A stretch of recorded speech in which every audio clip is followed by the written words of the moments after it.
उनके पास बहुत सारे कार्य ऑप्शन करने के लिए हैं, ऑप्शंस हैं बहुत सारे। इसमें जो युवाओं में एक मुश्किल आ रही है वो ये है कि वो अपना कैरियर कैसे बनाए ये डिसाइड नहीं कर पाते।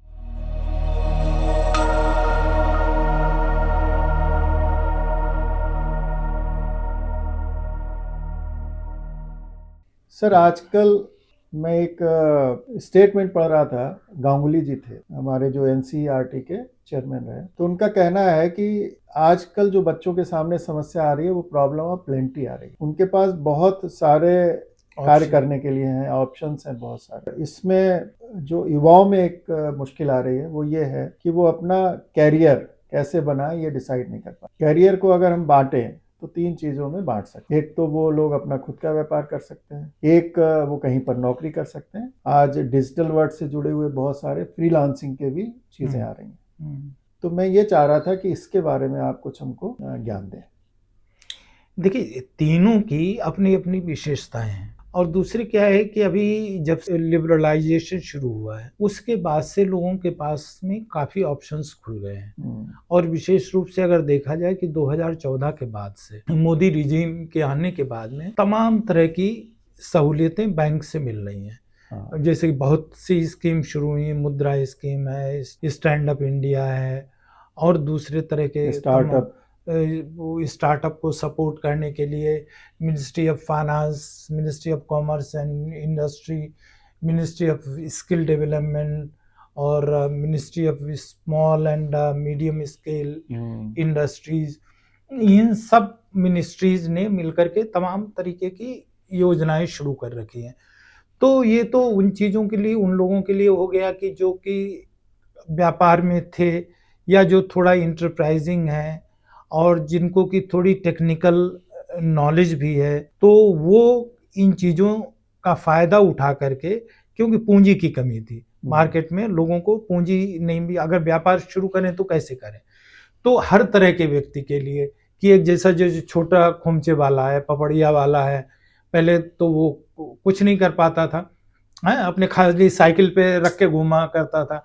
अब ये है कि वो दुकान खोल करके बैठ सकता है, उसको 1-1.5 लाख रुपए का लोन मिल जाएगा, तो वो अपना काम, और अच्छा उसमें वो इनोवेशन भी ला सकता है कि भाई पहले कैसे बनाया, चाट पापड़ी कैसे बनती थी, और पपड़िया कैसे बनती थी, अब और उसमें वो इनोवेशन ला सकता है, तो करके काम कर सकता है। तो इसी तरह से ये तो छोटे लेवल की बात हो गई। इवन बड़े लेवल पे अभी वो जो लोग आईआईटी से करके निकल रहे हैं, वो अपना काम शुरू करना चाह रहे हैं, तो बड़े लेवल पे भी उनको उस तरह की गुंजाइश है।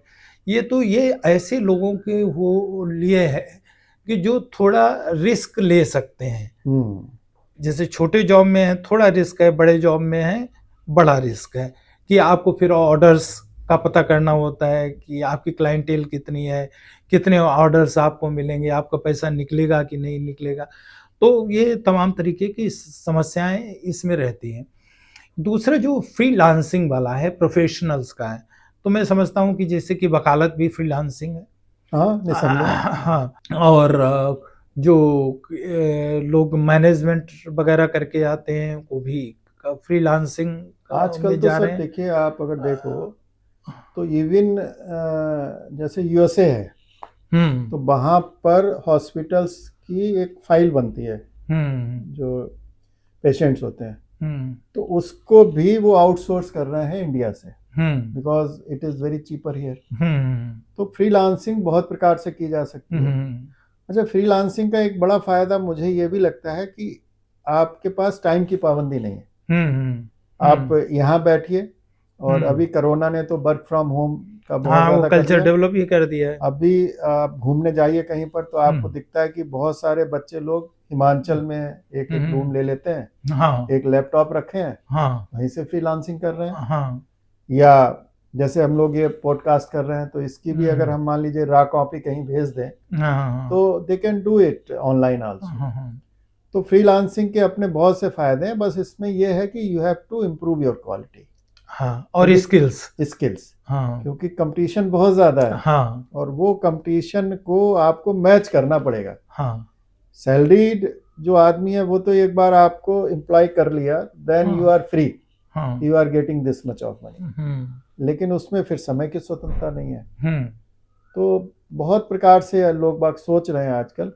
अब एक सर मल्टीनेशनल्स बहुत आ गए, तो इसका आप भारत के जो मार्केट है, जॉब मार्केट, उस पर क्या प्रभाव देख रहे हैं?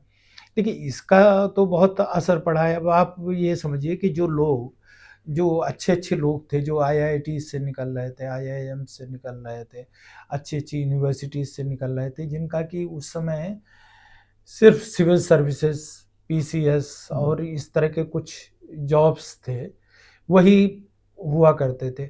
लेकिन जो मल्टीनेशनल कंपनीज और इंटरनेशनल ऑर्गेनाइजेशंस थी, वो उसमें इतने जॉब उस जमाने में नहीं होते थे। आगे तो ये समझिए कि जो बेस्ट टैलेंट है हमारा, जो पहले सिविल सर्विसेज में जा रहा था, वो मल्टीनेशनल कंपनीज में जा रहा है। तो ये भी एक तरीके से certain amount of brain drain भी है कि हम पैसा खर्च कर रहे हैं।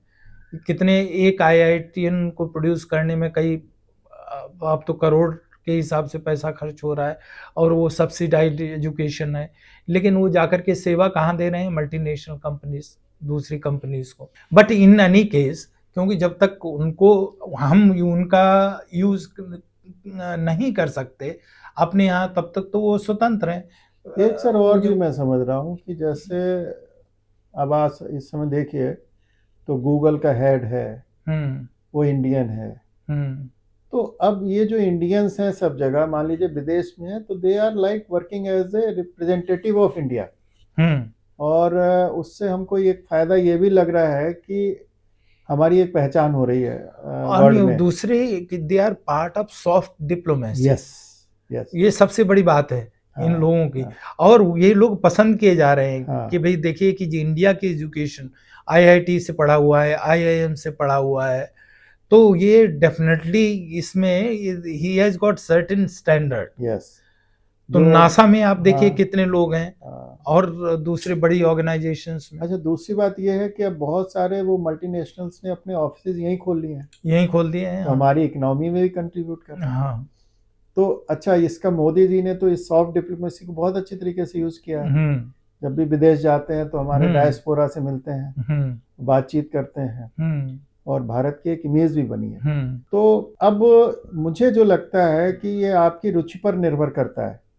अगर आप ये चाहते हैं कि आपकी रेगुलर इनकम हो, चैलेंजेस उतने ज़्यादा नहीं आए जो कि आपको फ्रीलांसिंग में आते हैं। फ्रीलांसिंग में सबसे बड़ा चैलेंज है काम मिलना आपको।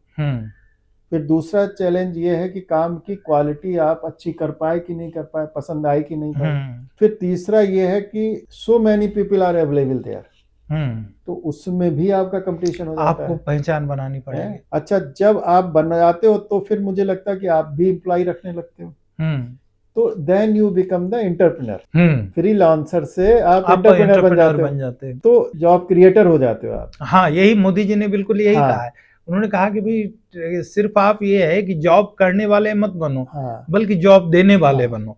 इसीलिए सब योजनाएं शुरू की कि आप एंटरप्रेन्योरशिप क्रिएट करो और लोगों को जॉब दो। तो एक तरीके से ये यात्रा हुई।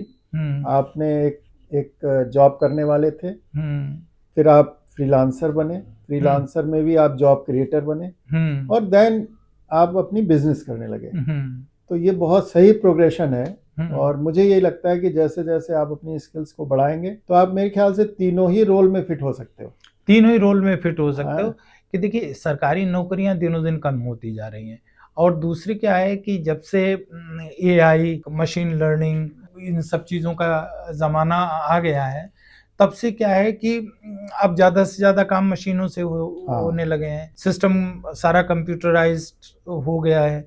वर्क फ्रॉम होम का भी कल्चर बढ़ रहा है कि ऑफिस की भी आपको ज़रूरत नहीं। तो ये क्या है कि इनमें धीरे धीरे गिरावट आएगी सरकारी जॉब्स में, लेकिन तकनीक जो है हमेशा बढ़ती रहेगी।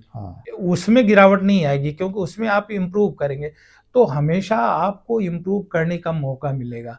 चाहे फ्रीलांसर हो, चाहे एंटरप्रेन्योर हो, वो आपको लगातार अपने को पॉलिश करने का, सीखने का और स्किल डेवलपमेंट का, आपको जितना आप करेंगे उतना आपको लाभ मिलेगा उससे। और जबकि दूसरी तरफ सरकारी नौकरी में आप का मैंडेट निश्चित है, उसी विद इन दैट मैंडेट आपको काम करना है। तो ये सोच करके आपको आगे बढ़ना है। सर आप भी रहे सरकार में, मैं भी सरकार में रहा, हाँ। और मुझे ये लगता है कि सरकारी नौकरी का एक बड़ा फायदा ये है कि the day you are selected, तो वहां से आपकी एक आइडेंटिटी बन गई, जबकि वो आपको काफी मेहनत करके एक एज ए फ्रीलांसर अर्न होती है, और एज ए एंटरप्रेन्योर भी आपको काफी मेहनत करनी पड़ती है। लेकिन अगर लास्ट में देखें तो सरकार आपको रिटायर भी कर देती है 60 साल की उम्र में।